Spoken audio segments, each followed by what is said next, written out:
বিশিষ্ট ক্রীড়াবিদ ও অ্যাথলেটিক ইসমাইল সর্দারকে সমাজ সম্পদ পুরস্কারে ভূষিত করা হলো। এই পুরস্কার পেয়ে ইসমাইল সর্দার বলেন, আমার কাজের অগ্রগতি আরো বেড়ে গেল।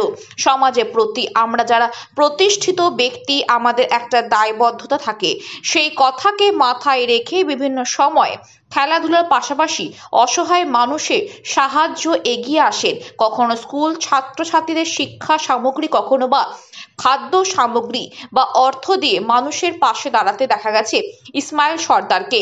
তিনি বলেন, আজকের যে সমস্ত নিউজ চ্যানেলের পক্ষ থেকে আমাকে সমাজ সম্পদ পুরস্কারে ভূষিত করেছে, আমি তাদেরকে ধন্যবাদ জানাই। এই পুরস্কার পেয়ে সমাজে মানুষের প্রতি আরো দায়বদ্ধতা বেড়ে গেল। সমাজ সম্পদ পুরস্কার পেয়ে আমার খুবই ভালো লাগছে। আগামী দিন এই পুরস্কার আমাকে অনেকটা কিন্তু উৎসাহিত করেছে। আগামী দিন সমাজের আরও এরকম ভালো কাজ আমি করতে চাই। মানুষের সঙ্গে ছোটবেলার থেকে থাকি। আর আজকেই এই সমাজ সম্পদ পুরস্কার পেয়ে আরও আমাকে অনেকটা মানে সমাজের বুকে কাজ করার প্রেরণা যোগাইছে আমার। নিঃসন্দেহে খুবই ভালো লাগছে আমার। এই যে দেখেন, আমি প্রথম কথা বলছি, যেহেতু আমি স্পোর্টসম্যান, ছোটোবেলায় আমি আমাদের যে হাই স্কুলের স্পোর্টস হতো, এসব স্পোর্টসগুলো দেখতাম। দেখে আমি বড়দের দেখে খুব উৎসাহিত হতাম।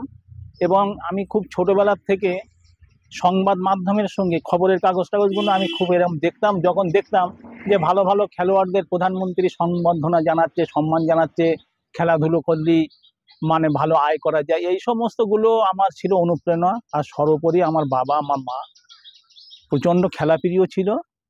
তারা খেলাধুলো করতে আমাকে ভীষণ উদ্বুদ্ধ করতো। তাই সেখান থেকেই আমার কিন্তু খেলার পাঠ শুরু। এবং পাশাপাশি আমি মানে যেহেতু কিন্তু খুব কিন্তু গরিব ঘরের থেকে কিন্তু লড়াই সংগ্রাম করে আমি উঠেছি, সেই জন্যই আমার মতো যারা সমাজে আরও 5টা ছেলে মেয়ে যারা গরিব ঘরের নুনান্তি পান্তা ফুরোয়, এরকম ঘরের থেকে যারা করে, তাদেরকে আমি উৎসাহিত করি। তাদের মানে জুতো কিনে দেওয়ার থেকে, প্যান্ট কিনে দেওয়ার থেকে, এসবগুলো আমি করি, যাতে আমার মতো ইসমাইল আমি চাই সমাজে আরও অনেক ছেলেপিলে মানে তৈরি হোক, যারা আগামী দিন আমাদের দেশের মুখ উজ্জ্বল করবে।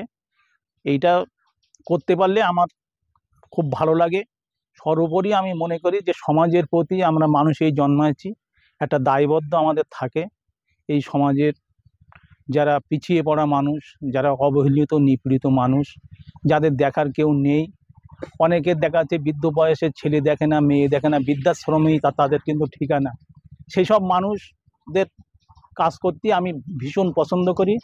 এবং সর্বোপরি আমি জানি যে জীবে প্রেম করে যে সে বিচে ঈশ্বর, এই মতাদর্শে আমি বিশ্বাসী।